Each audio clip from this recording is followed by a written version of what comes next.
Hello সবাই, ঢাকা কমিক্সের নিয়মিত আড্ডায় আবারও স্বাগতম। আমরা সার্থকতার সাথে এবং সফলতার সাথে এটা ধারাবাহিকভাবে চালিয়ে যাচ্ছি। আশা করি আরো অনেক দূর নিয়ে যাব, এবং আপনাদের সাড়া এবং বিভিন্ন মন্তব্য এগুলি আমাদের খুবই পছন্দ। সেটা আরো করুন, বেশি বেশি মন্তব্য করুন যে আপনারা নেক্সটে কি চান বা কি আমাদের থেকে আপনার ভালো লাগে বা কি সমস্যা ইত্যাদি মন খুলে বলুন। এবং আজকের একটা দুর্দান্ত সেশনে আমরা এসেছি দ্য বিজনেস স্ট্যান্ডার্ড পত্রিকায়। ওয়ান অ্যান্ড অনলি শাহরিয়ার খান, আপনারা সবাই তাকে চেনেন, তাকে ইন্ট্রো করার কিছুই নাই। আমাদের কমিক লাভার যারা, তাদের তো কথাই নাই। বেসিক্যালি সোর্সটা সমর অভিযান, মানে বলে শেষ করা যাবে না। তার যেমন লাইলি, প্রথম গ্রাফিক নভেল ইত্যাদি ইত্যাদি। এবং এই পরিমাণ কমিক্স আমার জানা মতে কেউ বাংলাদেশে আঁকে নাই। মানে আমরা ছোট থেকে বড় হওয়ার সময় তার কমিক্স দেখেই বড় হয়েছি। এবং এটা যে স্পন্টানিয়াস একটা ব্যাপার, যদি আমি এটা পার্সোনালটা বলতেছি, তার যে আঁকার ফান, হিউমার এবং সব মিলে যে ভলিউম, আপনি পড়তে শুরু করলে শেষ করতে করতে হয়তো বয়স বেড়ে যাবে, এত এই পরিমাণ ভলিউম। তো আমরা খুবই দারুণ একটা কি বলা যায় যে একটা উপলক্ষেও এসেছি। শুধু ওনার ইন্টারভিউ তাই না, সেই সাথে হচ্ছে একটা দারুণ ঘটনা ঘটেছে বাংলাদেশে। সেটা হচ্ছে আমাদের একটা ম্যাগাজিন, কমিক্সের ম্যাগাজিন, আমি যদি হাতে নিয়ে দেখাই, বুম।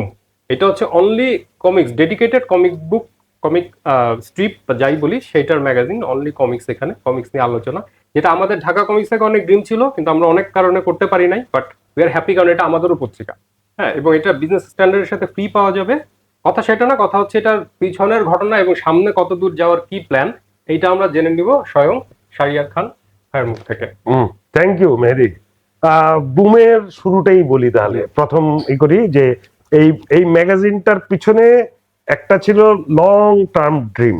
সেটা হলো আমি কমিক আঁকি, আমাকে রিচ করে বিভিন্ন জন, তার মধ্যে মেহেদির সাথেও আমার বহু বছর আগে পরিচয়। তো আমরা কমিক্স নিয়ে বিভিন্ন অকেশনে দেখা হলে কথা হয়, আর প্রত্যেকবারই আমরা বলি যদি আরে একটা আমাদের যে কাজগুলো সেগুলো সবসময় আমরা করি বইমেলা কেন্দ্রিক, বছরে একবার। হ্যাঁ, এবং এবং আসলে বছরে একবার কোনো কমিক্স বের করলে আসলে এটা কালচারে পরিণত হয়, ইমপ্যাক্ট পড়ে না। এখন আমরা যদি if we look to India, অন্য দেশের কথা বাদ দিই কারণ অন্য দেশ অনেক অ্যাডভান্স, ইন্ডিয়াতে রেগুলার কমিক্স পাবলিকেশন হতো, মানে বিশেষ করে পশ্চিমবঙ্গে অনেক আগের থেকে, আই থিঙ্ক 50s থেকে বের হতো, এবং সেগুলো কিন্তু করতো ম্যাগাজিন। সব পত্রিকা, ম্যাগাজিন, এইসব জায়গা থেকে কিন্তু কমিক স্পন্সরশিপ হয়, মানে মিনিং যে ওইটার প্ল্যাটফর্ম থাকলে আর্টিস্টরা করে, রেগুলার একটা রিডারশিপ থাকে।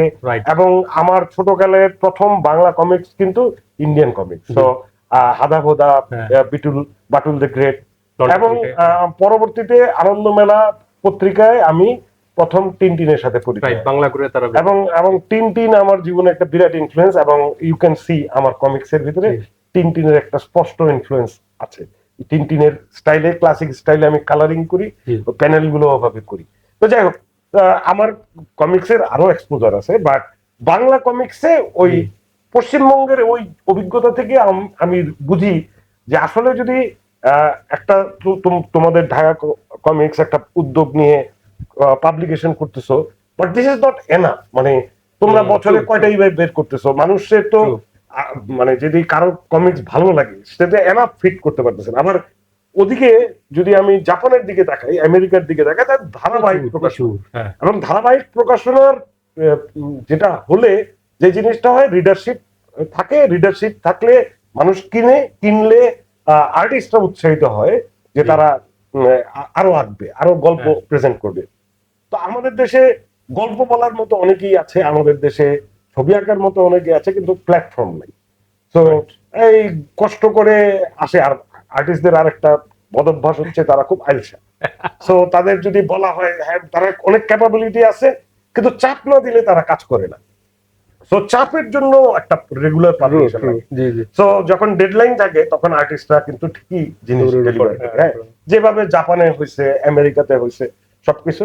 তো সেই কনটেক্সট থেকে বিভিন্ন সময় বলে আসছি, তুমিও বলছো, তো বিভিন্ন সময় বলে আসছি, আমার সাথে পাঞ্জেরিও কথা হয়েছিল, কিন্তু জিনিসটা হয়েছে আমি একটু সিনিয়র হয়ে যাওয়ায় আমি এখন বসে বসে ইন্ডিভিজুয়াল করবো না। So we set up A team, এবং সেই টিমের মধ্যে মেহেদিও আছে, এবং মেহেদির সাথে যারা কাজ করে ঢাকা কমিক্স তারা আছে, এছাড়া অন্যান্য যারা আছে নতুন অনেকে মিলে আমরা এখানে দফায় দফায় মিটিং করে আমরা ঠিক করলাম যে we will publish A comic book from TBS এটার ব্যবসা কি হবে না হবে পরে দেখবো, but we will introduce something new, যেখানে ক্রিয়েটিভিটি উইল রুল, এবং যেখানে আর্টিস্ট এবং ইয়াং রিডারদের সাথে একটা ব্রিজ হবে।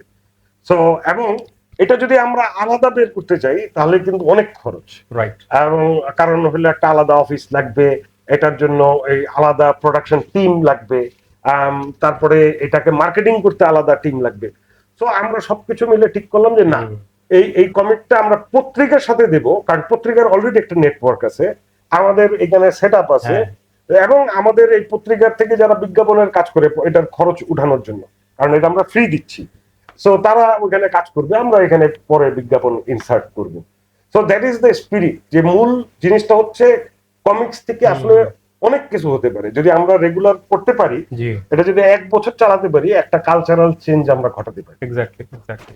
এটা ফ্যান্টাস্টিক, মানে আমি তো খুবই মানে কি বলবো যে খুশি এরকম একটা কিছু হলো, যেটা আমরা যেটা বললেন যে আসলে যে যেই পরিমাণ সেট আপ ইত্যাদি এটা এরকম একটা বড় অন্য কোনো একটা অবস্থান থেকে করাটা যত সহজ, আলাদা করে করাটা একটা ঝামেলা, এটা ডিফিকাল্ট, কারণ এই মার্কেটে খুব বেশি রিডার নাই, রাইট। এবং আমরা যদি আলাদা বিক্রি করতে যেতাম তাহলে হয়তো 100 কপিও বিক্রি হতো না, হয়তো 300 কপি বিক্রি হতো, মেবি, আই ডোন্ট নো। কিন্তু আস্তে আস্তে যখন চলবে, যখন মানুষ রেগুলার দেখবে, তখন কিন্তু মানুষ দে উইল লুক ফর যে আরে এই বুমের কমিকটা কোথায় পাওয়া যায়। সো এবং এখানে অনেক রকম রিডার, অনেক স্টাইল, বিভিন্ন অনেক জনরার কাজ, এটা যারা দেখেন নাই, মানে এটাতে খুবই ইন্টারেস্টিং একটা কিন্তু বিচিত্র একটা কম্বিনেশন আছে, অনেক ধরনের, খুবই হাই থট, খুবই সিম্পল গ্যাগ, হ্যাঁ, তারপর স্লাইস অফ লাইফ, অনেকগুলাই এটাতে আছে। একটা যেটা বেসিক কোশ্চেন, আমরা আমাদের ঢাকা কমিক্স পেজে এটা যখনই শেয়ার করি, প্রথমে যে প্রশ্নটা আসে যে এটা কোথায় পাবো, এইটা সম্পর্কে আপনি যদি যারা অলরেডি মিস করেও ফেলছে, কারণ এটা তো ঠিক বইয়ের মতো না যে গিয়ে আবার কিনবে। দুইটা জিনিস, একটা হলো এটা যেহেতু আমরা ফ্রি দিচ্ছি, আলাদা শেলফ ওভাবে থাকবে না, সেহেতু এটা পেপারের সাথে আপনাদের কালেক্ট করতে হবে, যে এটা আমরা নেক্সট বৃহস্পতিবার থেকে দি বিজনেস স্ট্যান্ডার্ড পত্রিকায়, যেটা আমরা আরো একটা বাংলা পাবলিকেশন আছে, সেটার সাথে আপনারা পাবেন। এটা হলো 1 নাম্বার। সেকেন্ড জিনিসটা হলো, যেহেতু এটা সাচ এ নাইস পাবলিকেশন, আমরা এটাকে পিডিএফ ভার্সনে আনছি, তবে এটা আমরা একটা কম মূল্য হলো, বিনা পয়সায় না, একটা কম মূল্য হলেও একটা টোকেন মানি আমরা মানে আমাদের ওয়েবসাইটে রাখবো, সেখান থেকে আপনারা ডাউনলোড করে নিতে পারবেন। রেজিস্ট্রেশন করা, এটা নিয়ে একটু পরে টেকনিক্যাল একটা টিমের সাথে আমি বসবো, এবং এই ধরনের কন্টেন্ট আসলে ই-বুক মানে যেটা হয়েছে, আমাদের দেশে তো শিফট হয় না এত, বাট অন্যান্য দেশে অনেক শিফট হয়েছে। সো আমরা এটা একটা রিজন ওয়াই আমরা পিডিএফটাকে মানে সেলেবল জিনিস করব, যেটা ই-বুকের অভ্যাস হোক মানুষের। তার মানে প্রথমে বিজনেস স্ট্যান্ডার্ড, সংক্ষেপে এটাকে টিবিএস বলে, আপনারা এটা আপনাদের হকারকে বা আশেপাশের যে কোনো, মানে সোজা কথা এটা গ্রাহক হলে আপনারা একসাথে খালি এইটাই না, ইজেলও বোধহয় এটার সাথে আরো বেশ কিছু দারুণ দারুণ ম্যাগাজিন, আর টিবিএস ইটসেলফ এটা একটা ফ্যান্টাস্টিক পত্রিকা। সো আপনারা এটা আমাদের নিশ্চিন্তে নিতে পারেন। আর কমিক বুক লাভারদের তো কথাই নাই, কারণ এত সহজ যদি হয়তো, মানে আমাদের ছোটবেলায় কিন্তু আমরা খুঁজতাম, মানে ফুটপাতে গিয়ে নীলক্ষেত, রাজারবাগ, মানে আমি আমার কথা বলতেছি, খুবই রেয়ার ছিল। আর সেখানে প্রতি উইকে যদি একটা ফ্রি এরকম, এবং নতুন, এমন না যে রিপ্রিন্ট পুরনো জিনিস সব, তা তো না, বেশিরভাগ ফ্রেশ। তো এই ফ্রেশ কমিক গুলো যদি আমি বলি যে আপনার তরুণদের সাথে অনেকের সাথে কাজ করছেন, যাদের হয়তো আপনি এইভাবে আগে দেখেন নাই কাজ ইত্যাদি, আপনার মূল্যায়নটা কি, মানে তাদের কাজটাকে আপনি কি? এখানে আমি বলি যে প্রত্যেকটা আর্টিস্টের নিজস্ব স্টাইল, এবং আমার কাছে সেটাই সবচেয়ে বেশি মজা লাগে, যে এখানে বিচিত্র স্টাইল, একটা এখানে খুব দুইটা সেন্টিমেন্টাল স্টোরিজ আছে। একটা হলো একটা গরুর একটা স্টোরি, চন্দ্রবতী সোফার, আমার কাছে খুব ভালো লাগছে, হ্যাঁ, খুব ভালো লাগছে। এইটা একটা সেন্টিমেন্টাল এবং এটা একটা গরুকে নিয়ে, হ্যাঁ। আরেকটা আছে এখানে, এটা হলো একটা একটা চাইল্ডহুডের একটা গল্প, হ্যাঁ, মেমোরি, এটাও একটা সেন্টিমেন্টাল। দুইটার স্টাইল কিন্তু দুই রকম, রাইট। সো এই যে স্টাইলের ভেরিয়েশন, হ্যাঁ, এই স্টাইলের ভেরিয়েশন ইজ আউটস্ট্যান্ডিং। এবং আমি আরো একটু বলে দিই, আমি যাদের সাথে মিটিং করছি, যাদের কাজ দেখেছি, অ্যামেজিং সব ওয়ার্কস আসবে, এবং আমি নিজেও খুব এনথুসিয়াস্টিক, এবং আমি নিজেও এটার জন্য নতুন প্রজেক্ট করতেছি। আমি শিওর মেদিও কন্ট্রিবিউট করছে, আমরা সবাই এক্সাইটেড আসলে। So it is going to be a platform of different style. আর আরেকটা জিনিস বলে নিই, এখানে বাংলাদেশের একটা সাহিত্যের একটা বিরাট ক্রাইসিস হচ্ছে, বাংলাদেশের সাহিত্যে, মানে আমাদের সাহিত্যিকরা না, দে ক্যানট সারপ্রাইজ ইউ। হ্যাঁ, প্রেডিক্টেবল অনেক। খুবই প্রেডিক্টেবল। তারা আসলে সামাজিক চিত্র বলে একটা জিনিস কি একটা আবিষ্কার করেছে, সেটাই করে। হ্যাঁ, কিন্তু আমি যখন বন্ধুদের সাথে গল্প করি, হ্যাঁ। তাদের গল্পের ভিতরে প্রচুর সারপ্রাইজ আছে যেটা এই গল্পের বইয়ের ভিতরে নাই। হ্যাঁ, আচ্ছা, সো কমিক এই জিনিসটা Twist. হ্যাঁ, কমিক এই জিনিসটা ভাঙতে পারে, কারণ কমিক ডাজ নট মানে একটা খালি একটা বোরিং পোর্ট্রেয়াল অফ লাইফ, এটা কমিক Not করে না। necessarily, হ্যাঁ, হ্যাঁ, জি। এবং কমিকের ভিতরে আর্টিস্টরা অনেক কিছু ফ্যান্টাসি থেকে নিয়ে আসে। সো এবং আমি শিওর যে এটার ফলে অলসো ভালো সাহিত্যিক তৈরি হয়। ফ্যান্টাস্টিক, এটা খুবই ইম্পর্টেন্ট একটা পয়েন্ট বলছেন। যারা কমিক বুক ফলো করেন তারা জানেন যে গ্রাফিক নভেল নামে যেটা এখন মানে বড়দের কমিক্স বা গ্রাফিক নভেল, পুরো দুনিয়াতে কিন্তু রিডারদের মধ্যে একটা বেসিক চেঞ্জ নিয়ে আসছে এবং খুবই হাই ফিলোসফিক্যাল জিনিস নিয়ে কিন্তু গ্রাফিক নভেলের কাজ হচ্ছে। তো এই কালচারটার কিন্তু আমি মনে করি একটা টেস্টিং গ্রাউন্ড বা কেউ যদি করতে চায়, মানে এই প্ল্যাটফর্মটাকে ছিল না যে অনলি কমিক্স। কারণ আমাদের ঢাকা কমিক্স কি হতো যে একটা বই, এখন আমরাও অনেকবার ভাবি যে আদৌ একটা বই করে ফেলবো, এটা ইনভেস্ট আদৌ, এইখানে ব্যাপারটা তা না। এটা হচ্ছে ফর ফ্রি আপনি পাচ্ছেন এবং মডেলটাই হচ্ছে অন্তত 1 বছর টানা আমরা এটা চালাচ্ছি, আপনারা পাচ্ছেন। তো প্রচুর কিন্তু তৈরিও হবে এবং এক্সপেরিমেন্টাল কাজের একটা গ্রাউন্ড হিসেবে এটা থাকছে।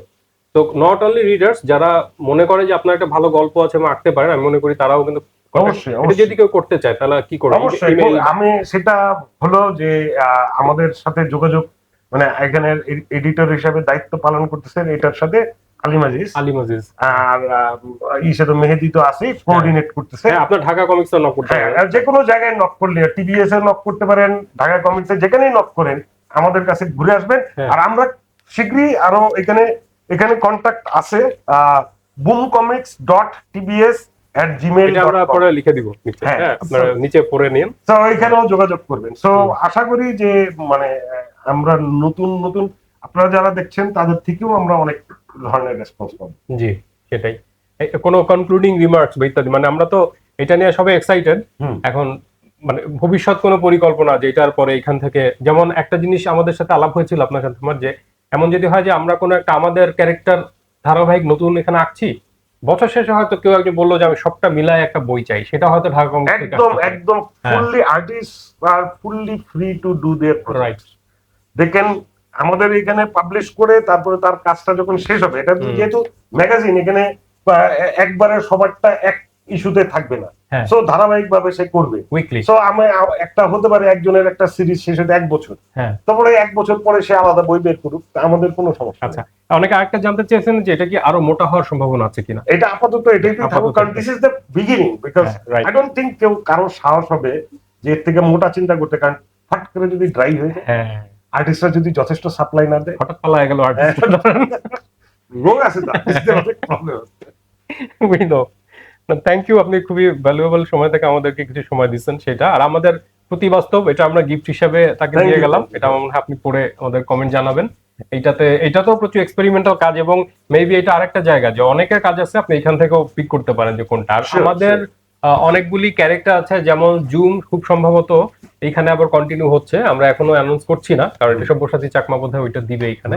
তো এইটা একটা কাইন্ড অফ লিখিত না হবে অলিখিত কোলাবোরেশন বলতে পারেন, যে এখানে ম্যাগাজিনে যা হচ্ছে পুরাটা একটা কালচারের পার্ট এবং আমাদের টার্গেট সেম, আমাদের এখানে কমিক বুক রিডিং কালচারটা, পাঠক তৈরির কালচারটা আগে তৈরি করতে। আমরা যত ভালো বই করি যদি ওই যে বছরে একবার দিয়ে আসলে ইম্প্যাক্টটা পড়বে না, তো সেটা জাস্ট ইমাজিন যে হুমায়ুন আহমেদ একটা অথর ছিল যার বই বিপুল বিক্রি হতো, কিন্তু হুমায়ুন আহমেদ মারা যাওয়ার পরে এখনো এমন কোন অথর নাই যার শূন্যস্থান একটা বিপুল পরিমাণ বিক্রি হয়, কিন্তু এটা হওয়া উচিত ছিল। ঠিক আছে, হুমায়ুন আহমেদকে অনেকে অনেক রকম ভাবে ক্রিটিসাইজ করে, তো ক্রিটিসাইজ করে তোমরা ভালো ভালো জিনিস লেখো, আরেক ভাবে লিখে আগাও, জনপ্রিয় জনপ্রিয় সাহিত্যের তো কোনো বিকল্প নাই। কারণ যে মানুষ, তুমি যখন একটা বই পড়তেছো তখন তোমার একটা ব্রেনের মাসল গুলো এক্সারসাইজ করতে, বই পড়া কিন্তু পড়ার কোনো বিকল্প নাই, ব্রেন শার্পেন হয়। সো আমরা তো ওই মিশনেই আছি, খালি ওই রিলস আর এই দেখলে কিন্তু ব্রেন শার্পেন হবে না, ক্রিটিক্যাল থিংকিং হবে না। ভেরি মানে এক্স্যাক্টলি এবং টাইমিংলি বলছেন। তো এভরিওয়ান, যারা মানে অনেকগুলো অ্যানসার কিন্তু এখানে চলে আসছে। একটা হচ্ছে যে বুম কি, কেন, কিভাবে বলতে কিভাবে পাবেন সেটা আমরা ওই যে পরে স্ক্রলেও বা ইত্যাদি দিয়ে দিব।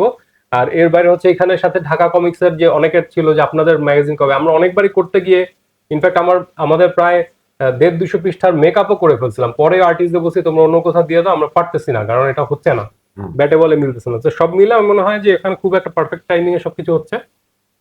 তো আপনারা বুম অবশ্যই পড়বেন, ঢাকা কমিক্স এখানে পাবেন, প্লাস আমাদের কমিক্স তো আছেই।